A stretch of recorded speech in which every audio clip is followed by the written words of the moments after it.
por una avenida que se puede circular a 60, yo voy a 50, voy por mi carril, viene un auto de frente, se pasa a mi carril, viene a 100 kilómetros por hora, me choca, yo no tengo grandes daños y el que me chocó se mata. Y resulta que a mí me imputan una carátula por homicidio culposo, hasta que no se conozca que no ha sido mi culpa. ¿Cómo funciona eso? Entramos en cuestiones particulares, pero no le voy a esquivar al bulto, te lo voy a responder. Digamos, una cosa es la carátula de la causa, otra cosa será después la prueba. Digamos, si vos en el medio de un accidente surge la muerte de una persona, puede ser que la carátula sea, suponete, homicidio simple culposo, doble homicidio, si llevan dos, doble homicidio culposo, pero si vos ibas por tu carril y la otra persona venía que no exceso de velocidad por el carril opuesto y traspasó el carril y la pericia da eso, vos vas a salir absuelto. ¿Qué quiere decir? Que no hubo delito. ¿Está? O sea, no confundir. Yo, por ejemplo, mañana te llega una cédula a vos, ¿no? Y te dice ejecución de honorarios, y yo te estoy ejecutando honorarios. ¿Qué quiere decir? ¿Que a vos te van a sancionar con el pago de mis honorarios? Claro, si no le debo, no. Si no me debes, no. Entonces, vos tenés la posibilidad de defenderte, digamos. Por eso, justamente, Sí. una cosa es el proceso, ¿no? Una cosa es el proceso, otra cosa después es la prueba. Yo, volviendo al tema de que nadie está obligado, y te termino de responder, Daniel, nadie está obligado a declarar contra sí mismo, ¿no? Porque es el Estado el que es el dueño de la acción que te tiene que probar a vos que cometiste un delito. Bien. A vos te imputan un delito y vos te quedás así cruzadito de brazos. Podés defenderte o podés estar cruzado de brazos sin hacer nada y estás en todo tu derecho, porque es el Estado que debe probar que vos lo hiciste. Bien. ¿Está? Bien. Salvo en Bien. un solo delito. Hay un solo delito en el cual vos tenés que probar, que es el enriquecimiento ilícito. Es el único delito en el cual, si una persona que gana 50 pesos por mes tiene un patrimonio de 50 millones de dólares, hay una cuestión objetiva, ¿no?, que no cuadra, entonces el enriquecimiento ilícito es la persona que debe probar que el enriquecimiento se produjo por causas, digamos, santas. ¿Está? Pero Bueno, en bueno, ese terreno sería en el que menos nos tendríamos que meter, ¿no? bueno, por eso digo, no estemos en cuestiones particulares porque si no va a ser una eterna discusión, pero lo importante es que entiendan los conceptos, ¿no? Sí. Y el último... Gracias, Doctor, una gracias. pregunta. Sí, Sergio. Me vino a la mente escuchándolo el tema de este accidente monstruoso que pasó con una persona que era técnicos, seguramente, en lo que era un gasista. Y me acuerdo que fue en Rosario y que voló un edificio por negligencia de este hombre y murieron 30 personas. Sí, me acuerdo. ¿Cómo se califica eso? Y sí, sigue siendo culposo, ¿no? Sigue siendo igual, sigue siendo culposo, porque él Sí. salió corriendo al verse que se había equivocado, ¿no? Y bueno, Y está bien. ya sé cómo se... Al haber que se había equivocado, o sea, digamos, él cometió un error, él no quiso que explotara, ¿entendés? Ahora, vuelvo a repetir que hay una sutil diferencia que no es para discutirlo acá. No, pero yo para tener un concepto general. No, pero escuchá, entre lo que es a veces la culpa y lo que es el dolo eventual, ¿no? Que es un poco lo que me planteaba Franco, que no quiero entrar en ese detalle, porque si no vamos a discutir eternamente, pero si yo, por ejemplo, que domino una ciencia, yo sé que si pongo los cables mal, puede ser que explote toda y yo estoy pensando que puedo causar un daño, con lo cual puede haber dolo eventual. Si yo estoy manejando alcoholizado, ¿no?, o estoy manejando, digamos, a 200 kilómetros por hora, y a mí se me puede representar mentalmente que manejando a esa velocidad puedo causar un daño. Entonces puede ser dolo eventual. No es dolo propiamente dicho, porque no tengo intención de dañar, pero tampoco es culpa, tampoco es negligencia, porque yo manejando a esa velocidad se me representa mentalmente que yo le puedo causar un daño a otro.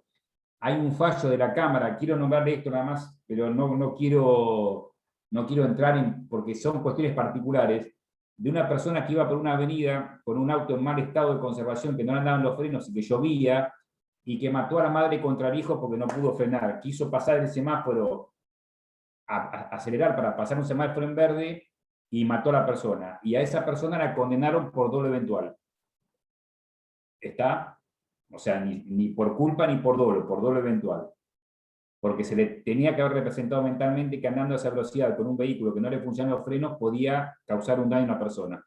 Pero, digamos, no quiero entrar en esas cuestiones porque si no son debatibles y no hacen a los conceptos básicos que yo quiero que ustedes entiendan. ¿Está? Bueno, la quinta acepción para Kelsen y en sentido técnico de derecho subjetivo es como acción procesal, ¿no? Yo me gustaría ver que alguien participe, Hernán Pecoche, que no le escuché la voz. A ver, Hernán.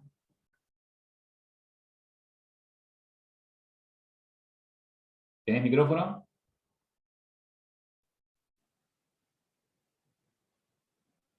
A ver, habla, a ver. No se escucha. Bueno, lo sacamos a Hernán y vamos a poner a otro. A ver, a Vanessa Vázquez.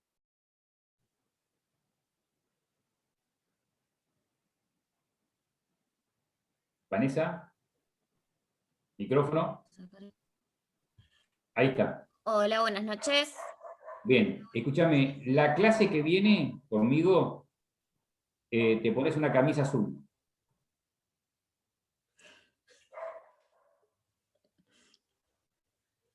Okay.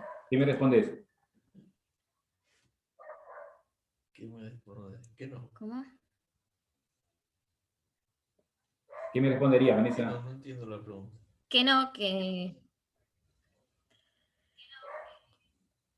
si es obligatorio.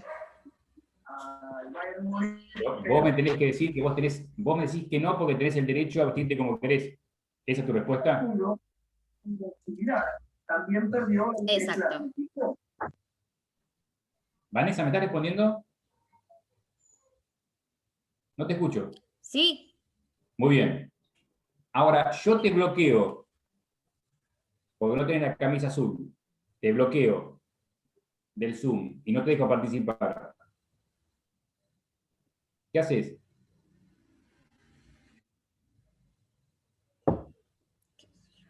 Yo tengo el derecho de estar en el Zoom. Y no sé, hablo con alguien porque se supone que tengo el derecho de estar en el Zoom por más que me vista como me vista. ¿Hablas con alguien? Un poquito más enérgica, a ver, ¿qué harías? Exijo. O te exijo. ¿Cómo? ¿Cómo me Yo creo que exigís? acá hay un dilema entre lo que quiere el profesor y lo que quiere la alumna, ¿no? Hay No como hay una ningún dilema. contradicción. Acá, Hay que demandarlo al profesor, hay que hacerle una demanda. Hay que hablar con la titular de la Hay que demandar al comisión o de profesor. la cátedra. Ese sería. hay que demandarme, exacto. Esa es la respuesta. Hay que hablar con Lucía. Tenés que iniciar a hablar con Lucía y Lucía, yo voy a seguir, la saco de hospedador y lo pongo yo y la saco a Vanessa. La justicia Chicos, es ciega, así que perdón. Escuchen, fíjense que yo les di la respuesta a Vanessa cuando dije que para Kelsen, en sentido técnico, derecho subjetivo es acción procesal. ¿Por qué? ¿Qué es la acción procesal? Es el derecho que uno tiene de poner en funcionamiento el mecanismo al órgano jurisdiccional para que uno pueda ir y pedirle a un juez, a una autoridad, que le dirima un conflicto y que sancione. En el caso que estamos planteando, ¿no? Ella me dice, Eduardo, no está prohibido vestirme como quiero, yo tengo el derecho a vestirme como quiero, yo no la dejo. ¿Qué hace? Va y recurre a la justicia. Dice, señor juez, mire, Eduardo Gambini no me deja vestirme como quiero, y y a mí el juez me va a obligar a que yo la deje vestirse como quiera. Si yo tengo una habilitación municipal que dice que yo puedo vender, por ejemplo, pan rallado, y viene un inspector y me clausura el local, yo tengo una acción de amparo para interponer y decirle, mire, señor juez, estoy autorizado y esta persona me clausuró el local. Si a mí el señor Raúl Cepeda me compró el teléfono celular y no me pagó el precio, y yo tengo el derecho subjetivo a cobrarle el precio, porque él tiene una obligación activa de pagarme, y él me dice, mira, la verdad que no te voy a pagar, yo voy a ejercer mi derecho subjetivo a cobrar cuando yo voy a hacer una demanda y le voy a pedir al juez que le embargue los bienes y que de última me cobre. Y si yo estoy en mi casa y hay personas que me están molestando, yo voy a interponer una acción también frente a un juez para que haga que esas personas cesen con la molestia. Entonces, en definitiva, el derecho subjetivo como acción procesal es que el órgano jurídico, ¿no?, termina dándole determinada potestad en el ámbito del derecho civil y comercial y administrativo y laboral a las personas individuales para que hagan valer sus derechos, y en el ámbito del derecho penal generalmente se le da la acción a un fiscal que representa al pueblo, ¿no?, para que le diga al juez que imponga sanciones y que hagan valer los derechos subjetivos que han sido vulnerados de las personas. Entonces, lo que dice Kelsen, que las 4 anteriores quedan subsumidas en esta quinta, que es en sentido técnico, ¿no?, que es poder recurrir a la justicia, porque si no respetan lo que no está pedido está permitido, si no respetan la autorización, si no me respetan el correlato de mi derecho subjetivo a una obligación activa o mi correlato de derecho subjetivo a una obligación pasiva, ¿yo cómo hago valer mi derecho subjetivo? La única forma de hacerlo valer efectivamente es recurrir ante un juez para que el juez haga que se cumpla mi derecho subjetivo. Y el sexto, ¿no?, que también nombra... Perdón, Kelsen, profe. Entonces, sí, cuando en un negocio dice que aparece el cartel que la casa se reserva el derecho de permanencia, ahí sería un derecho subjetivo del comerciante. tal cual, exacto. Bien. ¿Sí? Después, cuando cursen contratos, va a haber ejemplos lo van a entender mucho mejor esto, por ejemplo. Si se anotan conmigo, ¿no?, tienen la desgracia de anotarse conmigo, van a entenderlo mucho mejor estas cosas con ejemplos prácticos y con más conocimiento. Pero, por ejemplo, la casa se reserva el derecho de admisión y de permanencia, significa que yo puedo poner un precio, por ejemplo, para que entren o para que se lleven los productos, pero yo puedo reservarme el derecho de admitir a ciertas personas o no admitirlas, en la medida que no sea discriminatorio.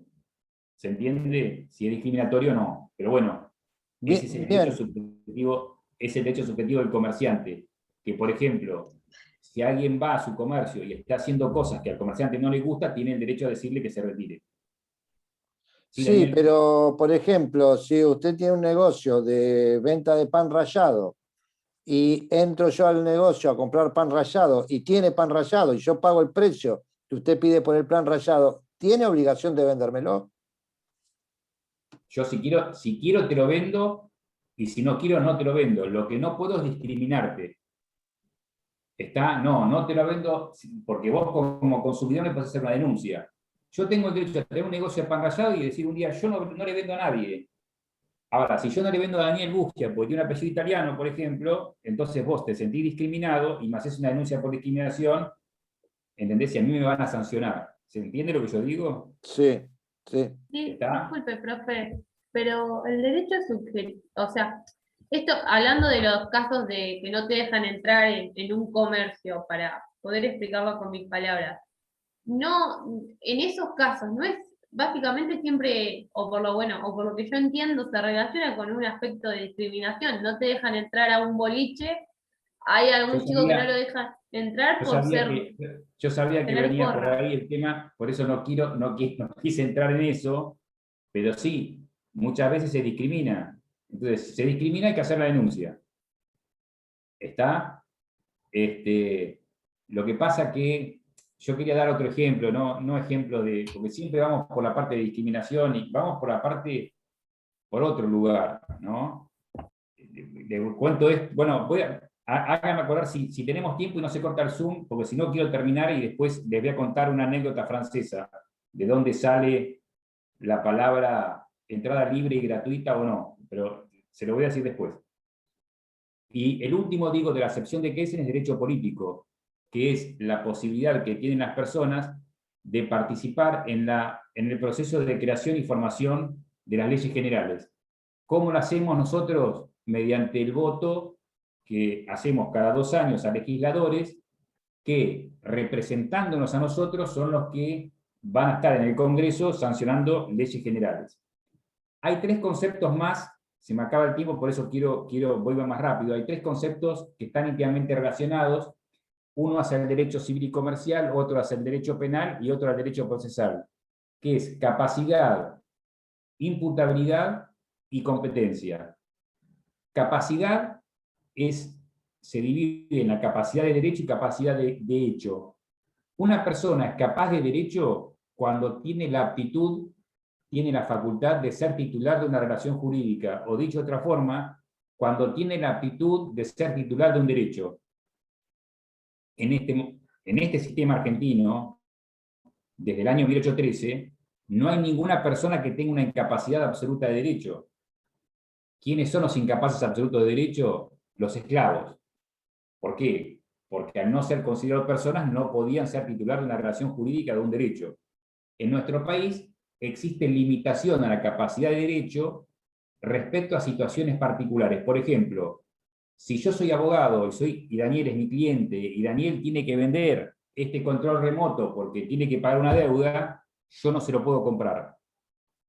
Y me dicen, no, pues si lo pagas a precio de mercado, no. Es una imposibilidad que yo tengo de ser titular de una relación jurídica con Daniel cuando yo soy abogado de él frente a bienes que están en el litigio, que forman parte del litigio. Los administradores estatales no se pueden contratar a sí mismos. Los jueces no pueden contratar sobre bienes que pasan sobre sus expedientes. Los matrimonios, mediante el régimen de comunidad, no pueden contratar entre sí. Por ejemplo, son incapacidades de derecho especiales.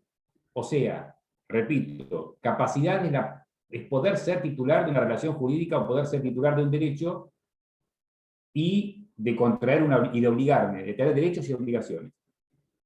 La capacidad de hecho, en cambio, y esto presten atención, capaz de hecho es la aptitud para poder ejercer por uno mismo esos derechos o cumplir con sus obligaciones. Por ejemplo, yo tengo el derecho de propiedad, soy titular de un derecho y puedo ejercerlo por mí mismo. Yo, por ejemplo, puedo alquilar este departamento o lo puedo vender. En cambio, una persona que tiene 5 años, como ejemplo, una persona que tiene 5 años, puede ser titular de una relación jurídica, puede ser el dueño de un departamento, pero no puede ejercer su derecho de dominio por sí mismo, sino que va a ser por medio de su representante natural, que son los padres. O sea que los padres van a administrar y van a ejercer los derechos por él. Obviamente lo van a alquilar, el dinero del alquiler pasará al patrimonio del chico, pero el chico no puede hacerlo. ¿Quiénes son los incapaces de hecho, aquellos que no pueden ejercer por sí mismos sus derechos? Las personas por nacer, las personas declaradas incapaces en juicio, y aquellas personas menores de 18 años que no tengan la madurez y edad suficiente para realizar el acto que está en juego. Esto es a partir de la nueva modificación del Código Civil y Comercial. ¿Y los profesores? Perdón. Hay un límite de edad que hoy está medio vulnerado, medio vago, que es el límite de 18 años. Quedan 10 minutos. A los 18 años uno adquiere la capacidad total para la vida civil, salvo que un juez me la restrinja por una cuestión de un juicio de determinación de capacidad. Raúl, los presos, ¿qué decís? Pierden Los sus presos están privados de su derechos. libertad. Antes eran considerados incapaces porque no podían ejercer por sí mismos sus derechos. Hoy en día, si la pena privativa de la libertad es de muchísimos años, hay alguien que va a ser el sistema de apoyo para administrar sus bienes. ¿Está? Doctor, hay algo que para lo mejor no sé si lo entendí bien. Por ejemplo, en un matrimonio yo no le puedo alquilar mi auto a mi mujer, o un auto a mi mujer. Es más complicado el tema, pero te lo voy a explicar. Sería algo así. A partir del 1 de agosto del 2015, si dos personas se casan y no dicen nada, optan por el sistema de comunidad de bienes, lo que antes se llamaba sociedad conyugal, ¿no? Donde el patrimonio está confundido entre el marido y la mujer. Entonces no pueden hacer contratos entre sí. No se pueden comprar o vender, alquilar, no se pueden entre ellos. Pero a partir del 1 de agosto del 2015, las personas que se casan pueden optar por lo que se llama el sistema de división de bienes, donde cada uno en el matrimonio administra y tiene sus propios bienes. Entonces, en el sistema de bienes propios se puede contratar, porque el patrimonio no está confundido. Vos, Daniel, que estás seguramente casado hace bastante tiempo, tenés la vieja idea de la sociedad conyugal, y el matrimonio durante la sociedad conyugal no puede contratar uno con otro, salvo constituir una sociedad de responsabilidad limitada. Hacer un contrato de sociedad. De Sí. limitada. Es el único caso que se puede hacer. ¿Está? Está perfecto. Sí, Bueno. la separación de bienes en otros países existe desde hace muchísimos años. Exacto, tal cual. En Estados Unidos era lo que se llaman las convenciones, se hacían convenciones prematrimoniales donde se fijaban con qué bienes ingresaba cada uno al matrimonio y estaban separados totalmente el patrimonio. Claro, o en la España el categoría- que compra, cuando el matrimonio elige de casarse en separación de bienes, el que compra es el dueño, que tiene la factura a su nombre, ese es el dueño de la cosa. Tal cual, es así. Está, pero por eso yo digo, eso lo van a ver en familia, que Civil 5 les falta bastante, pero bueno, es bueno que más o menos vayan entendiendo. La imputabilidad, así como la capacidad, la aptitud que tiene una persona para ser titular de una relación jurídica, adquirir derechos y la capacidad de hecho para ejercerlos por sí mismos los derechos, la imputabilidad es las condiciones que tiene una persona para que pueda recibir una sanción. Dicho de otra forma, o dicho en términos negativos, la inimputabilidad es cuando la persona no reúne los requisitos para que se le pueda aplicar una sanción. Cuando una persona es imputable, una persona mayor de 16 años es imputable bajo el régimen penal juvenil o bajo el régimen penal, por ejemplo, de mayores, pero cuando es menor la persona o cuando tiene algún problema mental, se dice que es inimputable porque no puede discriminar el bien y el mal. Al no poder discriminar lo que es bueno y lo que es malo, dicen, esa persona no entiende la criminalidad del acto que está cometiendo, con lo cual no se le aplica una sanción.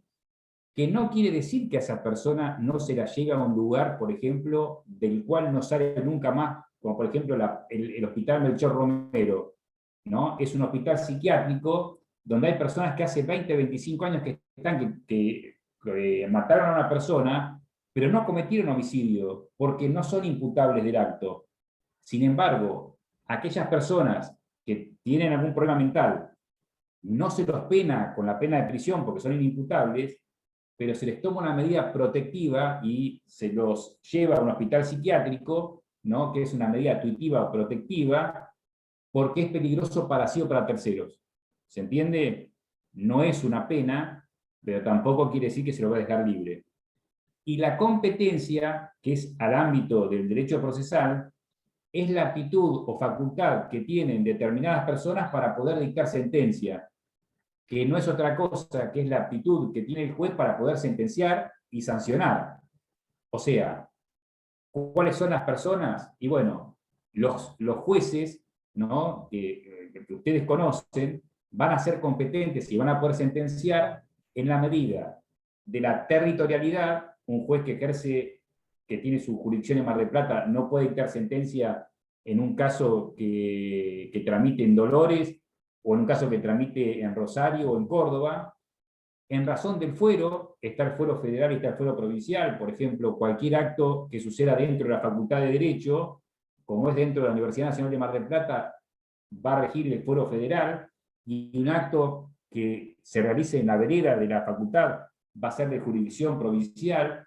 También son competentes en razón del turno, en razón de la materia. Un juez laboral no puede dictar sentencia en un juicio civil, y un juez civil no puede dictar sentencia en un juicio laboral o en un juicio penal, etcétera, etcétera. Lo que quiero decir, Competente es la persona, ¿no? Es la persona que reúne determinados requisitos para poder dictar sentencia, que son vuelvo a repetir, los jueces. No todos los jueces son competentes en todos los casos. Por eso dice, el proceso traído a su despacho, en razón de la materia, del fuero, del territorio y del turno. ¿Está? ¿Puedo hacer una pregunta? Sí, Franco. Perdón, ¿esos requisitos que usted nombra están regulados de alguna manera? ¿Están Totalmente escritos? regulados. Ah, Totalmente ok. regulados. Ok. Primero está regulado cómo tenés que ser para ser juez, ¿no? ¿Cuáles son los requisitos que vos reunís para ser juez? Y aparte, cuando vos sos juez, te nombran, por ejemplo, vamos a suponer, ¿no? Estás en una terna y te eligen y te nombran juez de la provincia de Buenos Aires para el Departamento Judicial de Mar del Plata en el Foro de Familia. Entonces, vos vas a poder ejercer tu competencia en el Foro de Familia, dentro del Departamento Judicial de Mar del Plata, y cuando te toque el turno. ¿Cómo es el turno? Cuando por sorteo la causa cae en tu juzgado. Entonces, en ese caso, en todos los casos que sean traídos a tu juzgado, vas a poder dar sentencia. ¿Entendiste, Franco? Sí, sí, perfecto, gracias. Listo, listo. Y el último concepto que les voy a dar, quedan 2 minutos 41, porque quiero contar la anécdota. El último concepto es el de persona, ¿no?